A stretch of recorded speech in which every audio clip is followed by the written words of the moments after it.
안녕하세요. 휴먼성형외과 성형외과 전문의 오하영 원장입니다.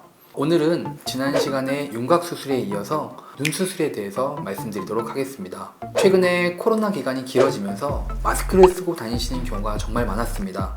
그러다 보니 마스크를 쓰고 있는 상태에서도 눈이 너무 드러나 보여서 눈에 대한 질문이나 궁금증들이 많으신 분들이 정말 많았습니다. 그래서 오늘은 그러한 눈 수술에 대한 전체적인 궁금증을 해결하는 Q&A 시간을 가져보도록 하겠습니다.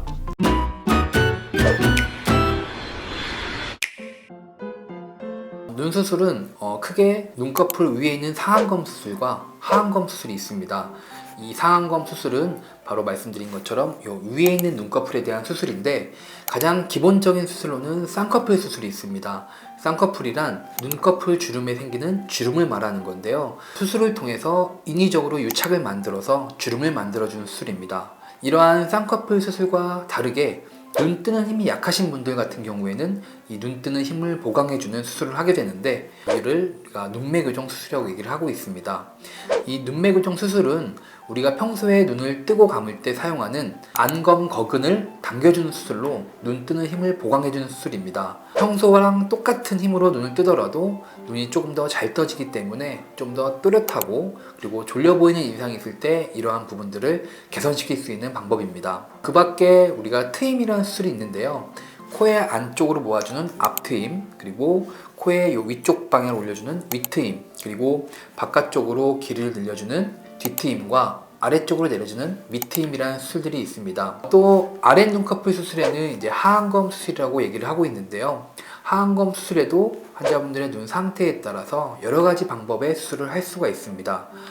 눈밑 지방이 튀어나와서 눈 밑에 고랑이 생겨 있는 경우에는 눈밑 지방 재배치라는 수술을 하거나, 아니면 눈밑 지방 제거, 필요에 따라서는 눈밑 고랑 지방 이식도 할 수 있습니다.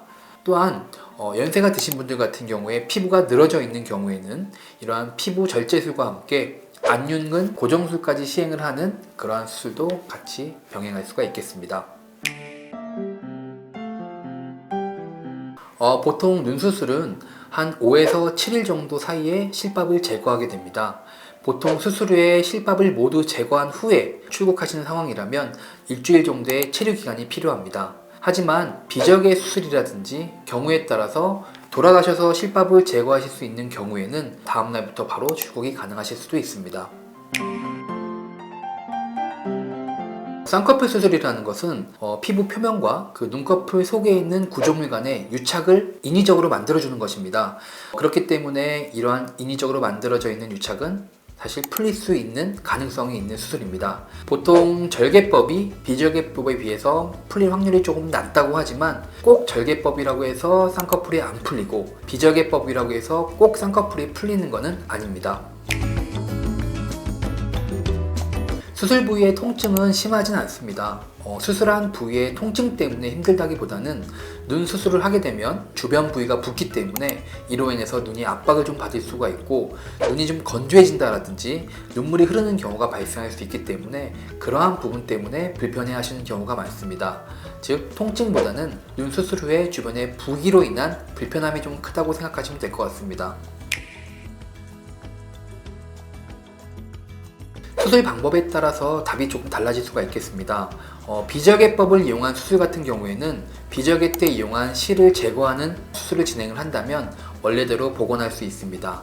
하지만 절개법 같은 경우에는 경우에 따라서 피부를 잘라버리는 경우도 있기 때문에 이러한 경우는 복원이 어렵다고 말씀드릴 수 있겠습니다. 즉, 수술 방법에 따라서 원래대로 돌아갈 수도 있고, 아니면 어려운 경우도 있을 수 있습니다.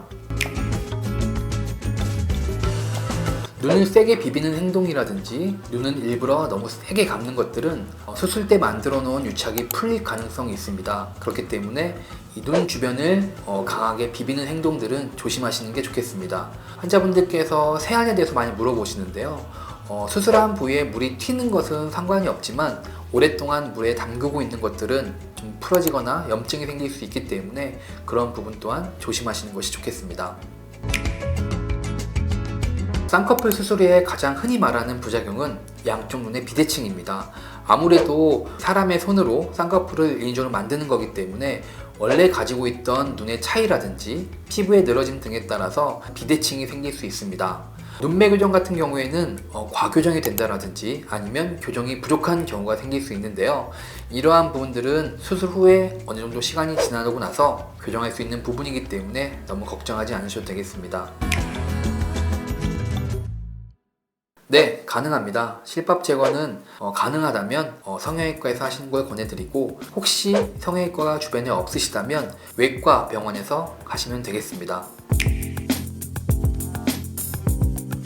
수술 직후 바로 비행기를 탄다면 압력 차이로 인해 출혈이 생길 수 있습니다. 수술 후 하루나 이틀 정도의 간격을 두신다면 비행기를 타시는 것은 크게 문제가 없습니다. 수술 초기에는 냉찜질이 도움이 됩니다. 수술 후 한 3-4일간은 냉찜질을 통해 혈관의 수축을 유발시켜 부기가 심해지는 것을 예방할 수 있고, 그 시간이 지난 후에는 온찜질을 통해 주변의 부기가 빨리 빠질 수 있도록 도와주는 것이 중요하겠습니다. 큰 부기는 일주일에서 열흘 사이에 다 빠지게 됩니다. 그리고 잔 부기는 한 달 정도의 시간이 소요된다고 보겠습니다.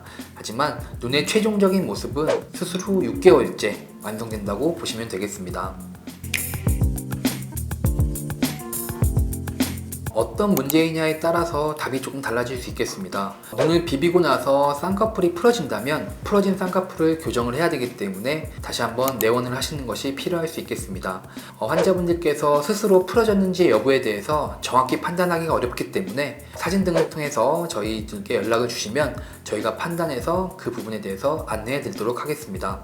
만약 피가 나는 경우에는 압박과 냉찜질이 도움이 될 수 있겠습니다. 이러한 가벼운 출혈은 금방 지혈이 되기 때문에 너무 걱정하지 않으셔도 되겠습니다.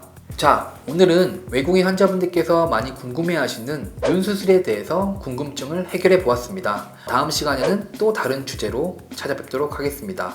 구독, 좋아요, 알림 설정까지 부탁드리겠습니다. 슈먼.